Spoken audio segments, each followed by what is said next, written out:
s'enchaîner avec la première session. Donc je vais inviter à venir sur scène Étienne Noguez, Patricia Marino et Maurice Pierre Plenel.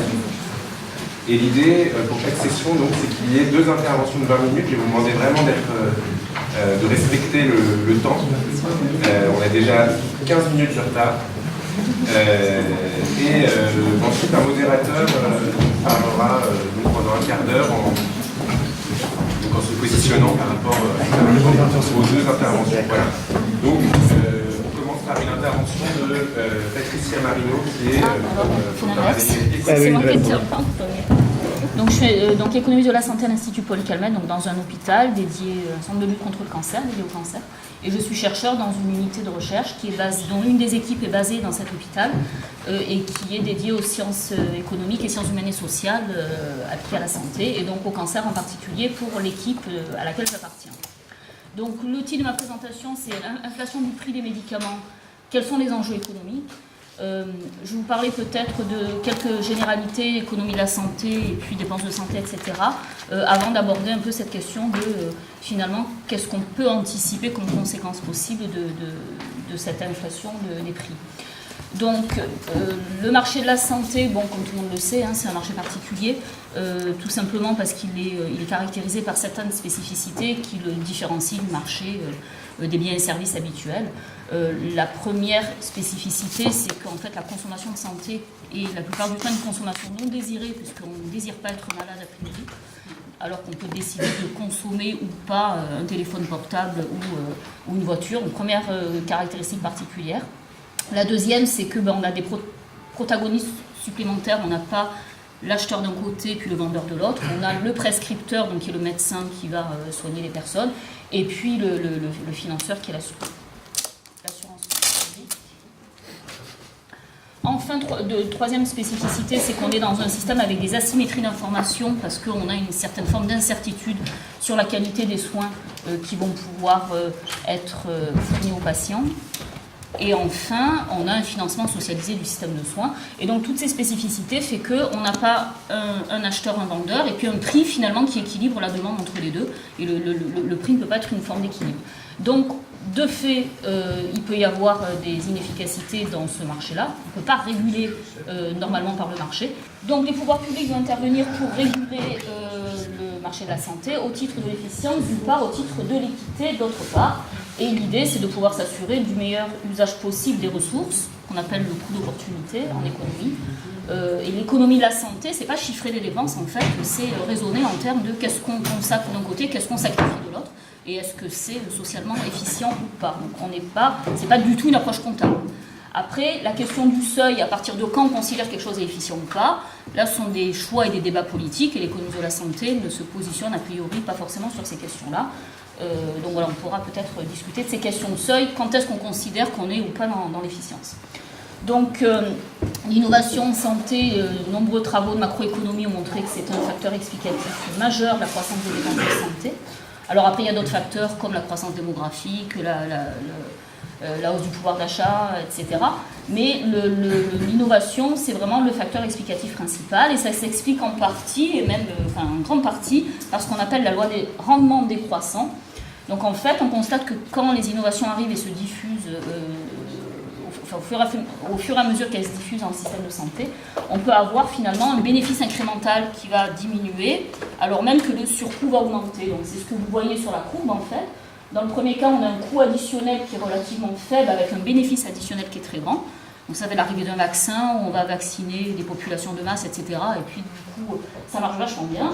Et puis au fur et à mesure qu'on arrive aussi sur des innovations de pointe, on peut se retrouver avec des coûts additionnels qui augmentent beaucoup plus et puis un bénéfice additionnel qui va lui diminuer. Donc c'est ça qu'on appelle la loi des rendements décroissants, et on est un peu, même beaucoup dans ce système-là aujourd'hui, ce qui explique aussi les questionnements économiques que ça peut poser. Le coût en lui-même, c'est pas tellement un problème si le bénéfice associé en fait est majeur, ce qui n'est pas complètement le cas aujourd'hui. Donc on comprend bien que dans ce contexte, la croissance évidemment doit être maîtrisée, tout simplement parce qu'il y a un ralentissement de la croissance économique et que donc de fait, la part de la richesse nationale accordée à la santé augmente, puisqu'il y a moins de revenus nationaux, mais bon. On va dire qu'il faut faire plus attention dans ces situations-là. Et puis, il faut L'idée, c'est quand même de dire, si on raisonne en termes d'efficience aussi, c'est aussi pour éviter un peu un risque de restriction qui pourrait avoir un caractère aléatoire, voire même discriminatoire, et que donc avoir un peu des outils d'évaluation un peu objectifs, finalement, sur qu'est-ce qui est efficient ou pas, ça peut aussi servir à éviter ces restrictions. Alors on est en France, enfin même mondialement, je pense, dans une espèce de consensus collectif sur, tout le monde est d'accord qu'il faut allouer beaucoup de ressources en fait à l'innovation, et à l'innovation médicale en particulier, donc personne va contre cette espèce de postulat en fait. Et il y a une acceptabilité à financer le progrès, beaucoup, mais en plus un coût très élevé. Donc on est dans un contexte plutôt favorable aussi d'opinion sur la manière dont on va financer et combien il faut donner finalement pour financer ce progrès médical. Donc pour en revenir aux médicaments, tout le monde est d'accord pour dire que c'est quand même un pivot du progrès thérapeutique. Bon, c'est aussi évidemment un énorme marché financier. Donc excusez mes chiffres qui ne sont absolument pas à jour. Ce sont ces chiffres qui ont été publiés fin 2015, début 2016 par IMS Institute, et donc qui ont encore augmenté depuis là. J'ai eu le temps de mettre à jour mes diapos. Donc le marché mondial du médicament, c'est plus de 8 milliards de dollars en 2014, et c'est à peu près 15% des dépenses de santé, le médicament au niveau mondial. Et dans ce marché du médicament, les anticancéreux, c'est 100 milliards, en 2014 aussi, avec un travail, et je pense que c'est là qu'a commencé à arriver cette question un petit peu économique, de l'article qui avait été publié dans le New England, qui montrait que finalement le coût moyen des traitements dans le domaine de l'oncologie avait doublé en 10 ans, et qu'en gros il augmentait à peu près de 10% par an en moyenne. Donc il faisait des projections en fait à long terme en disant, voilà, il y a une espèce d'accélération du coût moyen des traitements, de l'augmentation du coût des traitements. Et notamment, il donnait comme exemple qu'en 2012, sur les 12 traitements qui avaient été approuvés par la FDA aux États-Unis, il y en avait 11 qui coûtaient plus de 100 000 $ par an. Donc on se retrouvait dans un contexte un petit peu qui s'emballait au niveau des médicaments coûteux. C'est un papier qui avait quand même fait date sur ces questions économiques. Donc la France, quand même, on peut se réjouir parce qu'elle est vraiment exemplaire dans l'accès à l'innovation. Et au niveau politique, le choix clairement a été fait de favoriser l'accès aux médicaments. Par deux process spécifiques à la France, les autorisations temporaires d'utilisation. Donc c'est une molécule qui n'a pas encore d'autorisation de mise sur le marché, mais dont on pense qu'elle va pouvoir servir à une certaine catégorie de patients et qui donc va pouvoir être utilisée. Donc qui permet évidemment un accès précoce, une diffusion rapide de ces nouveaux médicaments. Et puis ce qu'on appelle la liste en sus, donc qui est une liste de médicaments coûteux, en fait, qui va être remboursé par l'assurance maladie à l'euro près quand l'hôpital les prescrit, et ce qui va permettre à l'hôpital de pouvoir les prescrire et de pas, ça pèse pas sur son budget annuel. Donc ces deux phénomènes-là permettent, donc la courbe on la voit pas très bien, mais enfin la France est quand même bien placée sur l'accès à l'innovation. Et puis on a aussi en France une tradition qu'on appelle égalitariste, où on ne va pas fixer des seuils en disant non, ce médicament il est trop cher, on ne le donne pas, on ne le prescrit pas, etc. Versus l'approche qu'on critique souvent, qui est l'approche anglaise, qu'on appelle utilitariste, et où ils ont fixé des seuils, et si le ratio coût-efficacité, ou l'efficience, si vous préférez, dépasse un certain seuil, on va considérer que le médicament ne rentre pas dans le panier de soins remboursables, et donc ne sera pas prescrit. Donc tout ça fait que quand même en France, on est dans un contexte très favorable à la diffusion et à l'accès à l'innovation pour les personnes. Donc ces questions sont posées quand même avec l'avènement de la médecine personnalisée qui a marqué le changement de paradigme dans la manière dont on conçoit le médicament, et en tout cas la manière dont on va considérer son développement.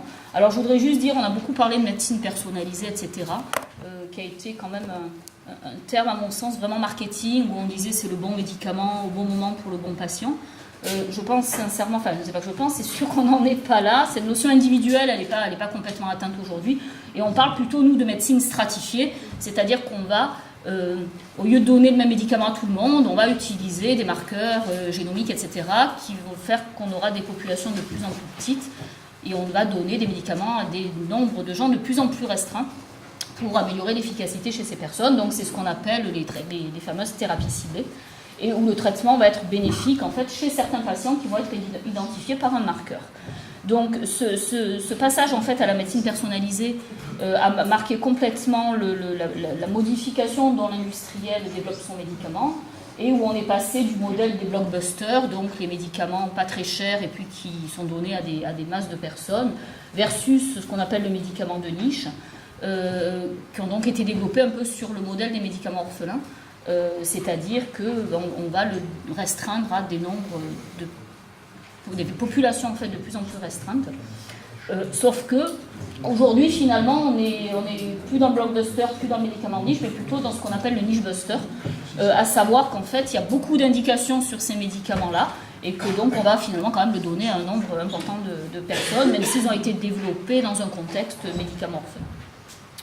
Donc le constat qu'on peut avoir, c'est que la logique quand même, elle est forcément inflationniste, parce qu'on a un postulat qui est finalement tout nouveau traitement est plus cher qu'un traitement plus ancien, enfin en tout cas la plupart du temps, et ce, quel que soit son apport, même si cet apport est faible, sous réserve qu'il y ait un apport, mais même très restreint et marginal, quelle que soit la population cible, parce que, comme on va le voir après, ils sont développés sur des petites populations, mais après il y a des extensions d'indications et ils vont être donnés à beaucoup plus de personnes. Et finalement, quel que soit son coût de développement, mais ce qui est normal, on n'ajuste pas un prix sur... Enfin, le prix, ça ne peut pas être uniquement le coût de développement de la molécule, il y a d'autres paramètres qui rentrent en compte. Et alors, donc on a une logique qui est inflationniste parce que le nouveau médicament est forcément plus cher. Et puis on a ce qu'on appelle en économie un effet de structure, c'est-à-dire qu'il y a un déplacement systématique du médicament plus ancien vers le médicament plus récent, du fait aussi de la volonté des personnes d'avoir le dernier médicament, et puis de la volonté des médecins de prescrire la dernière molécule, etc. Donc il y a une espèce d'une translation un peu systématique de prescription des médicaments, des plus anciens vers les plus récents, et même si finalement le plus récent n'a pas tellement montré qu'il était beaucoup mieux que l'ancien. Et donc encore dans ce contexte collectif, une acceptabilité sociale, que voilà, le médicament est cher, mais c'est pas grave, c'est le nouveau, il est bien, et donc on va le prescrire. Donc, merci François pour cette diapositive. Donc en cancérologie, finalement, on peut se demander on en est où. Est-ce qu'on est sur cette courbe-là, et donc on a atteint des niveaux de prix quand même relativement élevés, et puis finalement ça va redescendre. Est-ce qu'on est au début de la courbe, et donc on peut quand même se poser des questions sur ce qui va se passer. Et puis est-ce que on ne sait pas trop ce que l'avenir va donner. Alors quand on voit l'avenir, justement, donc sur cette diapo, vous avez tous les médicaments qui, je ne sais plus en quelle année c'était 2015, étaient en cours de développement à différentes phases de leur développement, uniquement dans le cancer du poumon. Donc ça donne une idée quand même de la masse. Alors tous ces médicaments n'arriveront pas forcément sur le marché, il y en a qui sont en phase 1, en phase 2, etc. Ils ne vont pas tous arriver sur le marché, mais quand même une partie d'entre eux va arriver. Et ça c'est uniquement dans le cancer du poumon, avec donc des traitements à plus de 100 000 euros par an. Ça avait fait scandale, l'ipilimumab avec 157 euros le milligramme, que c'était X% de plus que le prix de l'or, etc. Enfin, il y avait eu un débat assez houleux sur ces molécules-là. Et là, donc, c'est des données qui ont quelques années. Maintenant, vous avez certainement entendu parler des carticelles, qui sont aussi des nouveaux traitements qui arrivent, qui sont encore beaucoup plus, 5 fois plus chers que les traitements que je vous présente ici. Donc, si on regarde cet avenir-là, on peut penser qu'on est peut-être un peu pessimiste et qu'on est sur la phase ascendante. Bon, après voilà. Et si la régulation aussi peut changer quelque chose derrière, on ne peut pas dire avec certitude, mais enfin, bon, il y a quand même tout un tas de molécules qui arrivent sur le marché. Alors, est-ce qu'on est tout le temps dans ce qu'on appelle les innovations de rupture? Les thérapies ciblées, il y a quand même eu de magnifiques réussites comme l'Herceptine, le Glivec, Sovaldi, qui ont été quand même des molécules qui ont vraiment, vraiment changé le pronostic des maladies, le pronostic des malades. Donc oui, les thérapies ciblées, ça a bien marché pour certains, mais quand même, dans la plupart des cas, on se retrouve sur des molécules où les bénéfices incrémentaux, finalement, ne sont pas si importants que ça. Donc ça, c'était un peu le contexte. Maintenant, compte tenu de ce contexte, on peut se demander quelles pourraient être les conséquences, qui sont bien au conditionnel. Évidemment, aucune certitude. Donc la conséquence, c'est finalement, est-ce que ça va être soutenable financièrement? Enfin, donc, conséquence, en tous les cas, un questionnement, ou est-ce que ça ne va plus être soutenable financièrement? Est-ce qu'on se dirige véritablement vers un médicament pour chaque patient? Est-ce qu'on a beaucoup parlé des thérapies ciblées? Mais enfin, les thérapies ciblées, c'est quand même pas la majorité des patients qui sont traités par ces médicaments-là, alors même que l'enveloppe budgétaire des thérapies ciblées augmente. Donc si on arrive à cette fameuse médecine personnalisée du bon médicament pour chaque personne et que chaque patient reçoit sa thérapie ciblée, voire ses thérapies ciblées, on peut se poser quand même la question de l'impact financier que ça aura. Et comment on va finalement pouvoir assimiler le prix de ces molécules si elle se diffuse encore très largement. Donc en fait, on avait la question d'évaluation économique qui tourne autour de l'efficience. Est-ce que en fait, le rapport entre le surcoût et le bénéfice incrémental est favorable ou pas? Et on rajoute à ça aujourd'hui en fait une question d'impact budgétaire, c'est-à-dire est-ce que on va pouvoir se l'offrir, hein, en gros c'est ça que ça veut dire. Et ce qui est nouveau aujourd'hui, qui n'était pas le cas avant, c'est qu'un médicament très efficace peut ne pas être efficient, parce qu'il est vraiment trop cher. Et un médicament efficient, c'est-à-dire dans le rapport entre son bénéfice et son coût, le lien, le ratio, il peut être efficient et il peut ne pas être soutenable et on peut ne pas pouvoir se l'offrir. Et ça, c'est vraiment des choses nouvelles qui sont arrivées avec ce paradigme des thérapies ciblées. Et notamment, ça a été le cas, un médicament efficient peut avoir un impact budgétaire prohibitif, c'est le cas du Sovaldi, typiquement, avec un médicament qui marche très bien, qui est super efficient, qui guérit les gens, mais tout le monde n'a pas pu en bénéficier parce que l'impact sur l'assurance maladie, pour le coup, n'était pas soutenable, en tous les cas, la première année. Donc ça, c'était la première question. Donc, est-ce qu'on se dirige vers une non prise en charge par le système de santé, finalement, de certaines molécules? Donc, est-ce qu'on va glisser doucettement vers le modèle anglais du calcul de coût par QALY, avec une logique utilitariste, en disant, bon, ben, ça peut être bien pour certains, mais finalement, pour la collectivité, c'est pas si bien que ça, et on ne va pas le prescrire à ces quelques personnes qui pourraient en bénéficier. Est-ce qu'on va fixer des seuils au-delà desquels il n'y aura plus d'accès au marché parce que le médicament sera plus pris en charge par l'assurance maladie? Donc voilà, on peut trouver des exemples où des médicaments se retrouvent finalement maintenant à la charge des hôpitaux. On a eu le cas récemment des sorties de liste en sus où du coup, si c'est plus sur la liste en sus, ça va peser sur le budget de l'hôpital et que de fait, c'est des médicaments qui potentiellement ne seront plus prescrits parce que les hôpitaux ne pourront pas les prescrire. Excusez-moi, je vous interromps, mais oui. Quand on radie un médicament de la liste en sus, on réinjecte le budget qui lui était consacré dans les tarifs. Ouais, mais du coup... Non, mais techniquement, on réinjecte le budget qui lui était consacré dans les tarifs. Ah ouais, oui. Donc la question, c'est est-ce qu'on va se priver des progrès incrémentaux de modération. Oui, enfin bon... Non, mais techniquement, on met l'argent dans les tarifs. Oui, mais les gestionnaires d'hôpitaux vous diront qu'ils ne pourront pas prescrire l'Avastin ou aux populations aussi grandes même s'il y a une augmentation de fait technique du tarif. Je propose que vous terminiez, et puis M. Planel va présenter, et après vous pourrez discuter autant que vous voudrez. Je ferai une modération très courte, très courtoise. Donc si on passe dans ce modèle-là en disant on bascule vers une approche utilitariste, le mieux pour le plus grand nombre, etc., on risque de se priver de progrès finalement incrémentaux. Et donc voilà, ça c'est le risque si on se retrouvait dans cette situation-là. La deuxième conséquence possible, c'est est-ce qu'on va restreindre la population cible. Donc ça a été typiquement le cas du Sovaldi, avec finalement un médicament qui était très efficient, qui marchait bien, mais qui avait un impact budgétaire pour la société trop important, et donc on a restreint la prescription à un certain nombre de personnes, en tous les cas quand il arrivait sur le marché. Vous vous souvenez certainement que ça avait fait scandale. Après ça a été rattrapé, il y a maintenant un budget spécifique, etc. Tout le monde a accès à ce médicament-là, mais quand il est arrivé, c'était un médicament qui guérissait et qui n'a pas pu être administré à toutes les personnes. Donc ça avait été aussi une question qui se posait. Est-ce qu'on se dirige vers un modèle où finalement les médecins décideraient d'eux-mêmes de ne plus prescrire un médicament en considérant que finalement il n'est pas suffisamment efficace par rapport à son surcoût? Donc il y a eu le cas du Zaltrap aux États-Unis où les médecins du St. Catherine Hospital avaient décidé que finalement par rapport à son concurrent, il n'était pas si efficace que ça, il coûtait 2 fois plus cher. Donc les médecins avaient fait une tribune dans le New York Times en disant qu'ils ne prescriraient pas dans cet hôpital-là. Et donc les prix avaient été divisés par 2. Donc ça aussi, hein, la prescription médicale, c'est aussi une entrée pour le médicament sur le marché. Donc la deuxième grande conséquence, c'est la toxicité, ce qu'on appelle la toxicité financière. Donc la toxicité d'un médicament, on comprend bien ce que c'est, hein, c'est les effets secondaires, etc. La toxicité financière, on a commencé à en parler quelques années, et c'est où finalement il va y avoir des pertes financières importantes pour les malades, pour leurs proches, etc.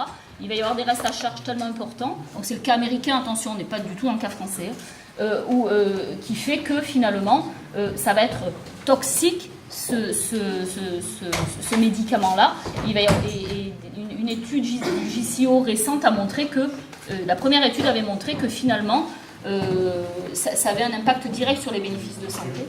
Oui. Donc voilà, est-ce que finalement on va se retrouver dans un système où les patients vont subir cette toxicité financière comme c'est le cas aux États-Unis, ce qui est encore une fois pas le cas en France puisque tout le monde est pris en charge. Voilà, donc au-delà de cette question de soutenabilité, qu'est-ce que le coût d'opportunité ? Voilà, en économie, on comprend que des choix qu'on fait de consacrer des ressources à un domaine, c'est autant de sacrifices pour les autres domaines et de ce qu'on appelle le coût d'opportunité. Et finalement, est-ce que définir des choix en matière de santé, ça doit relever du choix de société. Et finalement, c'est peut-être quelque chose qui devrait un peu aujourd'hui rentrer dans le débat public. Et puis, il faudrait que les préférences collectives des individus puissent s'exprimer. Et est-ce qu'ils préfèrent, quelque part, financer ça plutôt que financer autre chose ? Donc, ce qu'on commence à voir arriver, les débats publics sur la question du coût des médicaments se sont beaucoup développés. La régulation, j'en parlerai pas parce que M. Planel en parlera bien mieux que moi. Et donc, pour conclure, voilà, j'avais trouvé cette citation intéressante. Pour le patient, un traitement inabordable n'est pas plus efficace qu'un traitement qui n'existe pas. Voilà, je vous remercie. Merci.